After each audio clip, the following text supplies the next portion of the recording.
കൂട്ടുകാർക്കും നല്ലൊരു ദിവസം ആശംസിച്ചുകൊണ്ട് മാമ്പഴത്തിന്റെ പുതിയ വീഡിയോയിലേക്ക് സ്വാഗതം. നമുക്ക് നേരെ രേവതിയുടെ സച്ചിയുടെ ഇന്നത്തെ നല്ലൊരു വിശേഷം കണ്ടാലോ. അങ്ങനെ ഇന്നത്തെ വിശേഷത്തിൽ എല്ലാവരും ഫുഡ് കഴിച്ചുകൊണ്ടിരിക്കുന്ന സമയത്ത് സുധി വന്നിരുന്നേ. അപ്പൊ സുധിയോട് രാവിലെ പൂരി കഴിക്കണ്ട, രാവിലെ ബ്രേക്ക്ഫാസ്റ്റിന് പൂരിയാന്ന് കഴിഞ്ഞപ്പോ തന്നെ സുധി പറഞ്ഞു അത് കഴിക്കേണ്ട ആവശ്യമില്ല, അതൊക്കെ വയറിന് കേടാന്നൊക്കെ പറയണം. സുധി ആകപ്പാടെ പെട്ടുപോയി. എന്നാലും 2 പൂരി കഴിച്ചോട്ടെ എന്ന് ചോദിക്കണം. വേണ്ട, 2 കഴിക്കേണ്ട, ഒന്നും കഴിക്കേണ്ട, സുധിക്ക് ഞാനേ ABC ജ്യൂസ് ഉണ്ടാക്കി തരാന്ന് പറയണം. ചന്ദ്രമതി ചോദിച്ചു, ABC ജ്യൂസോ? അതെന്താ മോളെന്ന് ചോദിക്കണം. അത് ആപ്പിളും ബീട്രൂട്ടും ക്യാരറ്റും, അത് ജ്യൂസാ, രാവിലെ കുടിക്കുന്നത് നല്ലതാ, ഹെൽത്തിന് നല്ലതാന്ന് പറയാ.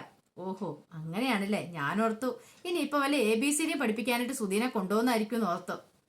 ഈ സമയം രേവതി ചിരിക്കുവാണ്. പെട്ടെന്ന് സുധി പറഞ്ഞു, എന്നാ മതി, ഞാൻ എഴുന്നേറ്റ് വരാന്ന് പറയണേ. ചന്ദ്രമതി പറഞ്ഞു, എന്നാൽ എനിക്കും ആ ജ്യൂസ് മതി, പാ മോളെന്ന് പറഞ്ഞങ്ങോട്ട് പോവാണ്. ഓഹോ, അപ്പൊ എല്ലാവർക്കും ABCD ജ്യൂസ് മതിയില്ലേ? അതെ രേവതി, നീ 2 പൂരിയും കൂടെ എനിക്കും കൂടെ വെച്ചേക്കാൻ പറയണം. രവീന്ദ്രൻ പറഞ്ഞു, എനിക്കും തന്നേരെ, ചന്ദ്രമതിയുടെ വീതം എനിക്കും തന്നേക്കാൻ പറയാണ്. അങ്ങനെ അവര് അവിടെ നിന്ന് പൂരി കഴിക്കുക. സുധിക്കാണ് കൊതി സഹിക്കാൻ പറ്റുന്നുണ്ടായിരുന്നില്ല. നല്ല മസാലക്കറിയുടെ ഒക്കെ മണം വന്നു കഴിഞ്ഞപ്പോ. പക്ഷെ എന്ത് ചെയ്യാനാ, ഭാര്യ പറഞ്ഞു കഴിഞ്ഞിട്ടുണ്ടെങ്കിൽ കേൾക്കാതിരിക്കാൻ പറ്റില്ലോ. അങ്ങനെ അടുക്കളയിൽ ചെന്ന് ശ്രുതിക്കും ചന്ദ്രമതിക്കുള്ള ജ്യൂസ് ഉണ്ടാക്കുവാണ് ശ്രുതി. പക്ഷെ ഈ കാഴ്ച കണ്ടപ്പം കലാവതി മുത്തശ്ശി പറഞ്ഞ, അതേ ഒരു കാര്യം ഞാൻ പറഞ്ഞേക്കാം, ഇങ്ങനെ പോയിട്ടുണ്ടെങ്കിൽ അധികം വൈകാതെ തന്നെ അടുക്കള 2 ആവൂട്ടോ. ഇപ്പൊ തന്നെ കണ്ടില്ലേ, കല്യാണ പിറ്റേന്ന് തന്നെ അവള് സ്വന്തമായിട്ടുള്ള പാചകങ്ങളൊക്കെ തുടങ്ങിയിട്ടുണ്ട്. അതൊന്നും കാര്യമല്ലമ്മേ, ഒരു ജ്യൂസ് ഉണ്ടാക്കുന്നല്ലേ, എന്നാ ജ്യൂസ് ആണെങ്കിലും ഇതൊന്നും അത്ര ശരിയായിട്ടുള്ള നടപടിയല്ല രവീന്ദ്ര. ഞാൻ ആദ്യമേ പറഞ്ഞു, വാണ് തന്നോളൂ, ഇനി നിങ്ങളുടെ ഇഷ്ടം എന്ന് പറയാണ്. പിന്നീട് ജ്യൂസൊക്കെ ഉണ്ടാക്കുന്ന സമയത്ത് സുധി ചോദിച്ചു, അല്ല നീ എങ്ങനെ ഇതൊക്കെ പഠിച്ചേ? അല്ലേ, ഞാനൊരു ബ്യൂട്ടീഷ്യൻ അല്ലേ, ഇങ്ങനത്തെ കാര്യങ്ങളൊക്കെ ഞാൻ പഠിച്ചു വെച്ചിരിക്കും എന്ന് പറയണം. അങ്ങനെ ജ്യൂസ് ഉണ്ടാക്കി ചന്ദ്രമതിക്കും സുധിക്കെല്ലാം കൊടുക്കുക. സൂപ്പർ ആയിട്ടുണ്ട്, നല്ല ടേസ്റ്റ് ഉണ്ട് മോളെ എന്ന് പറയാം. അമ്മ ഇതൊക്കെ കുടിക്കണം, എങ്കിലും നമുക്ക് ആരോഗ്യം ഉണ്ടാവുന്നുള്ളെന്ന് പറയാം. പിന്നീട് കലാവതി മുത്തശ്ശി നാട്ടിലേക്ക് തിരിച്ച് പോകാൻ തുടങ്ങുകയാണ്. രേവതിക്ക് ഭയങ്കര സങ്കടമായി. മോളെ രേവതി, നീ സങ്കടപ്പെടണ്ട, കുറച്ച് ദിവസം കഴിയുമ്പോൾ ഞാൻ ഇങ്ങോട്ട് വരാം, എന്തേലും ബുദ്ധിമുട്ടുണ്ടെങ്കിൽ ഒന്ന് വിളിച്ചാൽ മതി എന്ന് പറയാണ്.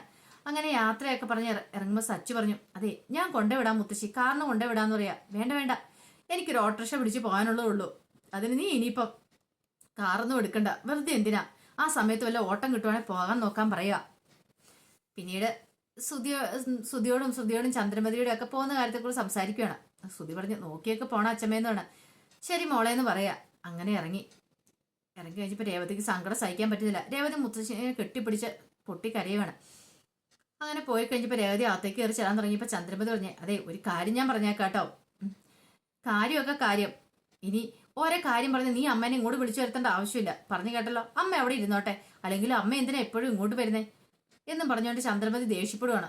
രേവതി ഒന്നും മിണ്ടാതെ രേവതി അകത്തേക്ക് അങ്ങോട്ട് കയറിപ്പോയി. ഈ സമയം ശ്രുതി ചോദിച്ചു, അല്ലമ്മേ ഞാൻ ഒരു കാര്യം ചോദിച്ചോട്ടെ, സച്ചിക്ക് ഭയങ്കര ഇഷ്ടമാണെന്ന് തോന്നുന്നല്ലോ രേവതിനെ.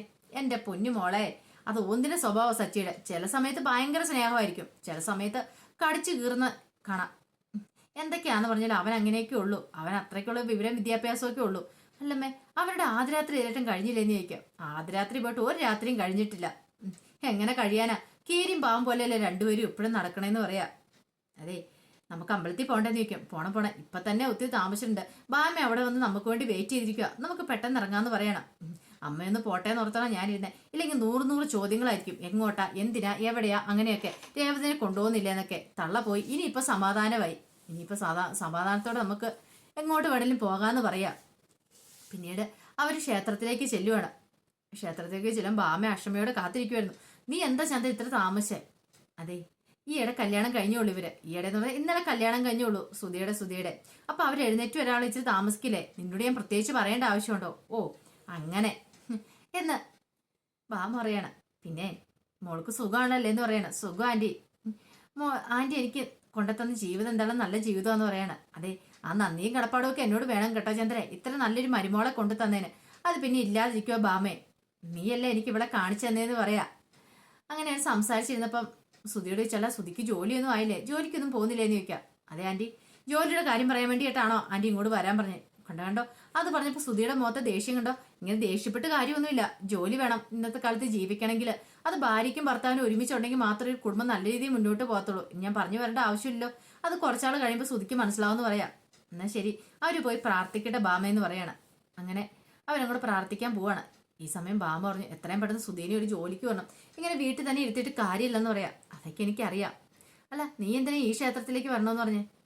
അതെ, ഈ ക്ഷേത്രത്തിലെ കല്യാണം കഴിഞ്ഞ് ആദ്യം പുരുഷനും സ്ത്രീയും വരും നല്ലതാ, അവർക്ക് സർവ്വ ഐശ്വര്യങ്ങളും ഉണ്ടാവും. നന്നായി ഇങ്ങോട്ട് വരാൻ പറഞ്ഞ്. ഇനിയിപ്പം ആ രശ്മി അങ്ങോട്ട് ആ ജോലി ചെയ്യുന്ന ആ ക്ഷേത്രത്തിൽ അങ്ങോട്ട് അങ്ങനെ ചെല്ലുന്നെങ്കിൽ അവളുടെ കറുത്ത മുഖം കാണേണ്ട വന്നേനും. എനിക്ക് അവളുടെ മുഖം കാണുന്ന എൻ്റെ ദേഷ്യം എന്ന് പറയണം. ആ കൂട്ടങ്ങളെ തന്നെ എനിക്ക് ഇഷ്ടമില്ല എന്ന് പറയാം.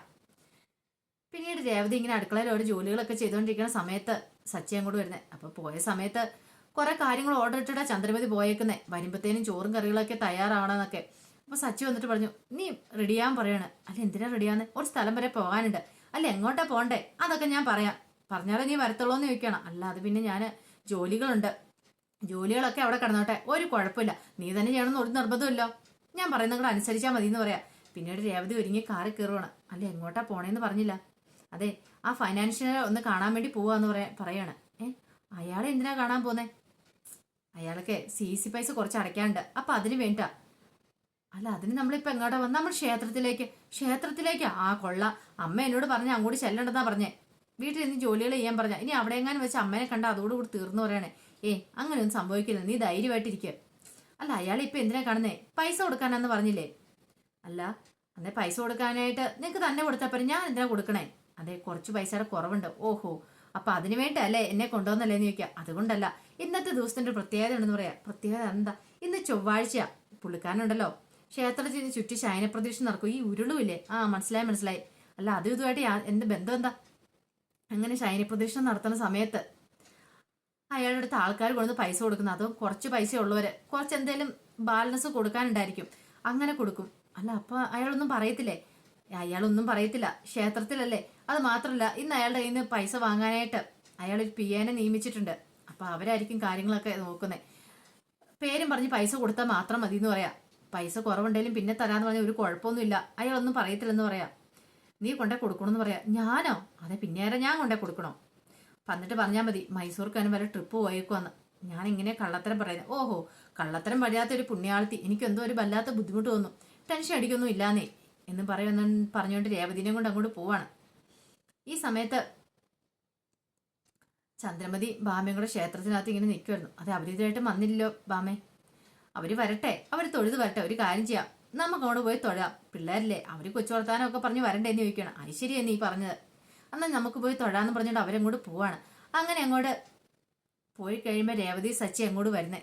രേവതി പറഞ്ഞു, അതെ ആള് മാറിപ്പോകുന്നില്ല നിനക്ക്? അതെനിക്ക് അങ്ങനെ അറിയാം, ഞാൻ കാണിച്ചു തരാം, എന്നിട്ട് ഞാനിവിടെ മാറി നിൽക്കാം, നീ അങ്ങോട്ട് ചെന്ന് പൈസ കൊടുത്താൽ മതി, നിന്റെ പേര് പറഞ്ഞ് നിന്നെ കൂടെ പേര് പറഞ്ഞ് കൊടുത്താൽ മതി എന്ന് പറയണം. അല്ല എന്നെ അയാൾക്ക് അറിയത്ത് പോലുമല്ലോ. അതൊന്നും കുഴപ്പമില്ല, സച്ചിയുടെ ഭാര്യ എന്ന് പറഞ്ഞാൽ മതി, അപ്പൊ കാര്യങ്ങളൊക്കെ പുള്ളിക്കാരനെ മനസ്സിലാവെന്ന് പറയാം. ശരി, രേവതി മനസ്സിലാവോടെ അങ്ങോട്ട് പോവാണ്. ഈ സമയത്ത് ക്ഷേത്രത്തിന് വലം വെച്ച് ബാമയും ചന്ദ്രമതി അങ്ങോട്ട് വരുവാണ്. അങ്ങനെ നോക്കിക്കഴിഞ്ഞപ്പോൾ പലിശക്കാരൻ അവിടെ കിടന്ന് ഉള്ളെന്ന് കണ്ട് ശയനപ്രദീക്ഷ നടത്തുന്നത് കാണുക. അവർ നോക്കി നിൽക്കുമ്പോഴത്തേനും ഓരോരുത്തർ കൊണ്ടുവന്ന് പൈസ കൊടുക്കുന്നുണ്ട് അയാളുടെ അടുത്ത് നിൽക്കുന്ന അയാളുടെ കയ്യിലേക്ക്. പിന്നീട് ഇയാളുടെ കാലൊക്കെ തൊട്ട് വന്ദിക്കുന്നുണ്ട്. ഇത് കണ്ടപ്പോൾ ബാമ പറഞ്ഞു, തെങ്ങ് നോക്കിയടി, വലിയ സ്വാമിയാന്ന് തോന്നേ. അയാളുടെ അനുഗ്രഹം മേടിക്കാണ്ട് കണ്ടോ ദക്ഷിണ കൊടുത്തിട്ട് കാല് തൊട്ട് വന്നിക്കുന്ന കണ്ടോ. അപ്പോൾ ഓരോരുത്തർ പേരും പറഞ്ഞ് പൈസ എത്ര രൂപയുണ്ടെന്ന് പറഞ്ഞിട്ടാണ് കൊടുത്തിട്ട് പോകുന്നത്. ഇത് കണ്ടതും ബാമയ്ക്കും ചന്ദ്രമതിക്കും അത്ഭുതമായിരുന്നു. കൊള്ളാലോ, ഒരു കാര്യം ചെയ്യാം, നമുക്കും അയാളുടെ പോയി അനുഗ്രഹം വാങ്ങിച്ചാലെന്ന് പറയണം. അങ്ങനെ രണ്ടുപേരും അങ്ങോട്ട് നടക്കുവാണ്. അപ്പൊ അതിന്റെ വിശേഷങ്ങളൊക്കെയാണ് നമ്മൾ ഇന്ന് കാണുന്നത്. ഇതിന്റെ ബാക്കി വിശേഷങ്ങളുമായിട്ട് ഉച്ചയ്ക്ക് വരാട്ടോ. ഉച്ചയ്ക്ക് ഒരു 1:30-2 മണിക്കുള്ളിൽ തന്നെ നാളത്തെ വിശേഷം എന്ന് പറഞ്ഞാൽ ചാനലിനകത്ത് അപ്ലോഡ് ചെയ്യുന്നുണ്ട് കേട്ടോ. മറക്കാതെ എല്ലാവരും കയറി കാണണം കേട്ടോ. ഒരിക്കൽ കൂടി എല്ലാവർക്കും നല്ലൊരു ദിവസം ആശംസിച്ചു നിർത്തുന്നു. നന്ദി.